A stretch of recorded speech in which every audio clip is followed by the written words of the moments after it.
एक गांव में आर्यन और राहुल नाम के दो सौतेले भाई रहा करते थे। आर्यन जहां वेज बिरयानी का ढाबा चलाता था, वहीं राहुल अपने पापा के छोटे से खेत में स्ट्रॉबेरी उगाकर बेचा करता था। एक शाम जैसे ही राहुल अपने घर में घुसता है, तभी उसके पापा कैलाश गुस्से से राहुल से कहते हैं, राहुल, कल से तुम स्ट्रॉबेरी के खेत में नहीं जाओगे। मैं वहाँ पर स्ट्रॉबेरी के जगह पर किसी और फल की खेती करूँगा। आप जानते हैं अब्बू, अब मैं ऐसा नहीं कर सकता। मुझसे बहस करने की जरूरत नहीं है। सीधे सीधे ये क्यों नहीं कहते अब्बू कि ऐसा करने से आपको मेरी सौतेली माँ ने मना किया है? राहुल की बात सुनकर राहुल की सौतेली माँ कमला गुस्से से राहुल से कहती है, हाँ हाँ, मैंने मना किया है तो क्या कर लोगे तुम? अरे दिन भर कोई काम धंधा तो करते नहीं, सारा दिन निठल्ले बनकर खेत में घूमते रहते हो।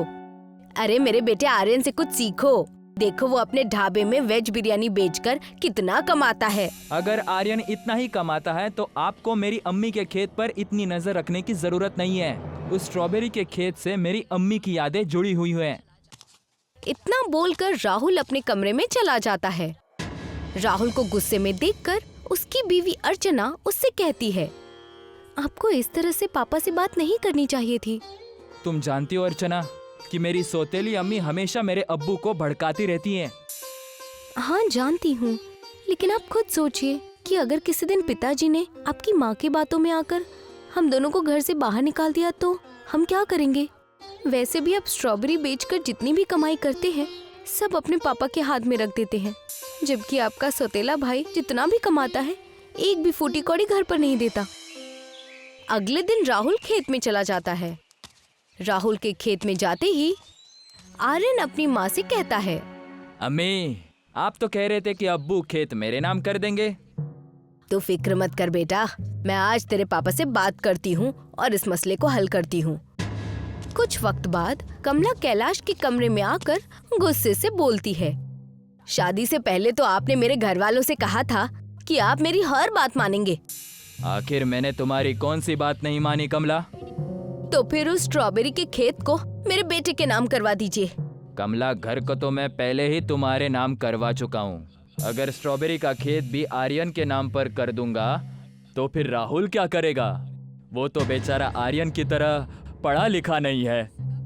सही कहा आपने, राहुल आपका सगा बेटा है ना, इसलिए आपको बेचारा लग रहा है। और आर्यन मेरे पहले पति का बेटा है, तो आपको उसका ख्याल क्यों आएगा? रो मत कमला, अगर तुम्हारी यही जिद है तो फिर मैं आज ही आर्यन को लेकर तहसील चला जाता हूँ और अपना खेत उसके नाम कर देता हूँ। कैलाश उसी वक्त अपने सौतेले बेटे आर्यन को लेकर तहसील चला जाता है और अपना खेत उसके नाम करवा देता है।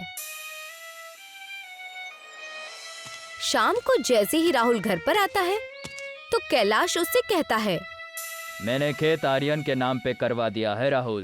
बेहतर होगा कि तुम कल से अपने खेत में ना जाओ। ये सुनकर राहुल बुरी तरह से चौंक जाता है। ये तो मेरे साथ ठीक नहीं किया अब्बू। आपको ऐसा करने का कोई फर्ज नहीं। तुम्हारी इतनी हिम्मत कि तुम मुझे अब फर्ज बताने लगे। मेरे फर्ज कितने हैं शायद तुम नहीं जानते। जाओ, इसी वक्त अपनी बेगम को लेकर यहाँ से दफा हो जाओ। वैसे भी ये घर मेरे नाम पर है और मेरी भी मर्जी नहीं है कि तुम यहाँ पर रहो। राहुल की आंखों में आंसू आ जाते हैं। वो अपनी बीवी को लेकर घर से बाहर निकल जाता है। अर्चना रोती हुई राहुल से कहती है, मुझे जिस बात का डर था वही हुआ, अब हम कहाँ जाएंगे? हम ये कस्बा ही छोड़ देंगे और दोबारा यहाँ पर कभी नहीं आएंगे। लेकिन जाने से पहले एक बार मैं अपने स्ट्रॉबेरी के खेत में उस जगह पर बैठना चाहता हूँ जहाँ पर मेरी अम्मी बचपन में मुझे बिठाकर मुझसे बातें किया करती थी। राहुल रात के ही वक्त अर्चना को स्ट्रॉबेरी के खेत में ले जाता है और उस जगह बैठकर फूट फूट कर रोने लगता है। तभी राहुल के कानों में एक औरत की आवाज टकराती है, तुम तो कौशल्या के बेटे हो ना? आप मेरी अम्मी को जानती थी? हाँ, अच्छी तरह से। तुम्हारी माँ बहुत अच्छी इंसान थी। उसने ही मुझ विधवा को सहारा दिया था। लेकिन तुम अपनी बीवी के साथ इतनी रात को यहाँ क्यों रो रहे हो बेटा? राहुल उस बुजुर्ग औरत को सारा मसला बताता है। लेकिन आप यहाँ पर इतनी रात में क्या कर रही हैं? जिस जगह पर बैठकर तुम रो रहे हो, आज रात वहाँ पर कुछ खास स्ट्रॉबेरी उगेंगी जो कि जादुई स्ट्रॉबेरीज होंगी। तुम्हें कहीं जाने की जरूरत नहीं, तुम मेरे साथ चलो। मैं जिस घर में रहती हूँ वो घर भी तुम्हारी माँ का ही दिया हुआ है। उस औरत ने इतना कहा ही था कि वहीं रंग बिरंगी किरणों के साथ उस जगह पर ढेर सारी स्ट्रॉबेरीज उग जाती हैं। राहुल और उसकी बीवी इस नज़ारे को देखकर हैरान हो जाते हैं। वो औरत स्ट्रॉबेरीज को लेकर राहुल और उसकी बीवी को अपने घर ले आती है। तुम्हारी माँ एक बहुत ही अच्छी जादूगरनी थी। वो जादू से स्ट्रॉबेरीज उगाया करती थी। उसकी मौत के बाद जादुई स्ट्रॉबेरीज सिर्फ उसी जगह पर उगती है जहाँ पर वो बैठा करती थी। लेकिन किस तरह की जादुई स्ट्रॉबेरीज? अगर तुम इन जादुई स्ट्रॉबेरीज को किसी भी खाने में डाल दोगे तो वो इतना लजीज हो जाएगा कि खाने वाले अपनी उंगलियां तक खा जाएंगे। अगर ऐसी बात है तो फिर मैं एक नया पकवान बनाऊंगा, जादुई स्ट्रॉबेरी बिरयानी। ये आप क्या कह रहे हैं? ठीक कह रहा हूँ।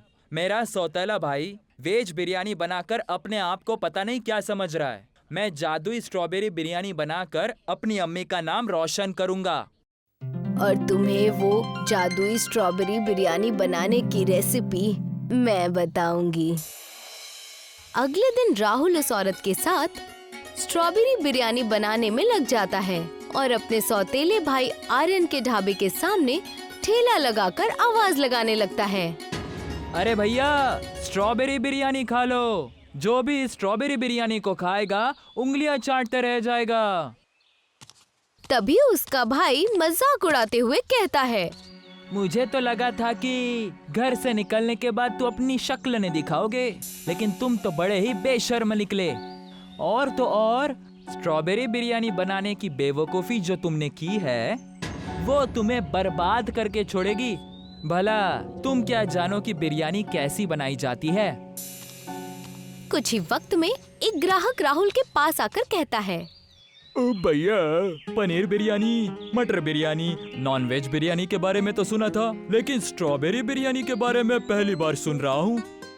एक बार खाकर तो देखिए। एक प्लेट कितने की है? आप मेरी दुकान के पहले ग्राहक हैं, इसीलिए आपके लिए एक प्लेट मुफ्त है। ग्राहक जैसे ही स्ट्रॉबेरी बिरयानी खाता है वो खुश होकर 500 का नोट राहुल को देकर कहता है, ये लो भैया, तुम्हारी स्ट्रॉबेरी बिरयानी खाकर तो मजा आ गया। मैं शहर जा रहा हूँ अपनी बहन के पास। एक प्लेट पैक कर दो भैया। राहुल खुशी खुशी स्ट्रॉबेरी बिरयानी पैक करके उस ग्राहक को दे देता है।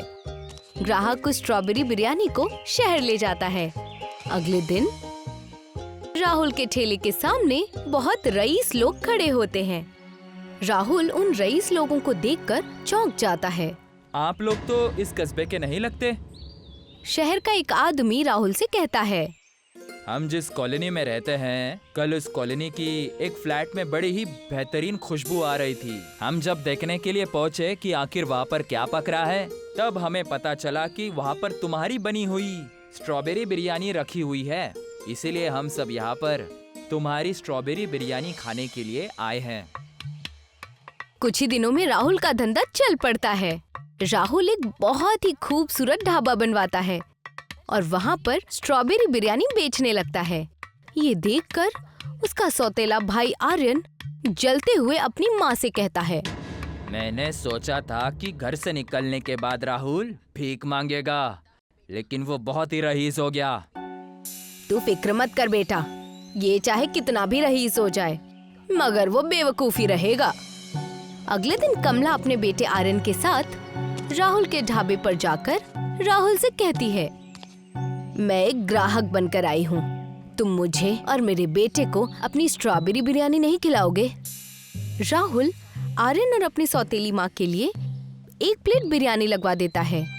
तभी कमला नजर बचाकर बिरयानी में कोई पदार्थ डाल देती है और चुपचाप स्ट्रॉबेरी बिरयानी खाने लगती है। ये तो बहुत ही बकवास है। पता नहीं लोगों को इसमें क्या पसंद आ गया है। इससे ज्यादा तो अच्छी बिरयानी मेरा बेटा आर्यन बनाता है। चलो आर्यन। कमला आर्यन को लेकर वहाँ से चली जाती है और इंतजार करने लगती है ग्राहकों के बीमार पड़ने का, क्योंकि कमला ने पेट खराब करने की दवाई बिरयानी में मिला दी थी। मगर ऐसा कुछ भी नहीं होता। कमला घर पर आर्यन से कहती है, समझ नहीं आता कि ग्राहकों के पेट क्यों नहीं खराब हुए। तभी वहाँ पर राहुल पुलिस लेकर आ जाता है। अपनी माँ और अपने सौतेले भाई की ओर देखकर पुलिस वालों से कहता है, गिरफ्तार कर लीजिए इन लोगों को। हमने क्या किया है? तुम बिरयानी में पेट खराब करने की दवाई मिलाने से शायद भूल गई थी कि मैंने अपने ढाबे में सीसीटीवी कैमरास भी लगवा दिए हैं। तभी वहाँ पर राहुल के पापा कैलाश आते हैं और अपनी बीवी की ओर देखकर गुस्से में कहते हैं, एक तो तुमने धोखे से मेरा घर अपने नाम करवा लिया और मुझे बातों में बहला फुसला कर मेरा स्ट्रॉबेरी का खेत भी आर्यन के नाम करवा दिया। और जब राहुल ने मुझसे पैसे लिए बगैर तरक्की की तब तुम मुझसे जलने लगी।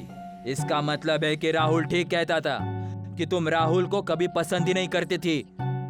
इतना बोलकर कैलाश पुलिस वालों से कहता है, इंस्पेक्टर साहब, गिरफ्तार कर लीजिए इन दोनों को। पुलिस कमला और आर्यन को गिरफ्तार करके जेल में डाल देती है। कैलाश अपने बेटे से कहता है, मुझे माफ कर दो बेटा और अपने घर आ जाओ। तुम्हारे अम्मी का स्ट्रॉबेरी का खेत तुम्हारा ही रहेगा। अब्बू, वो खेत कल भी मेरा ही था और आज भी मेरा ही है। कुछ वक्त बाद राहुल अपनी बीवी के साथ फिर से अपने घर पर रहने लगता है और अपने गांव में अपनी माँ के नाम का एक 5 स्टार होटल बनवाकर जादुई स्ट्रॉबेरी बिरयानी बेचने लगता है और उसकी जादुई स्ट्रॉबेरी बिरयानी सारी दुनिया में मशहूर हो जाती है।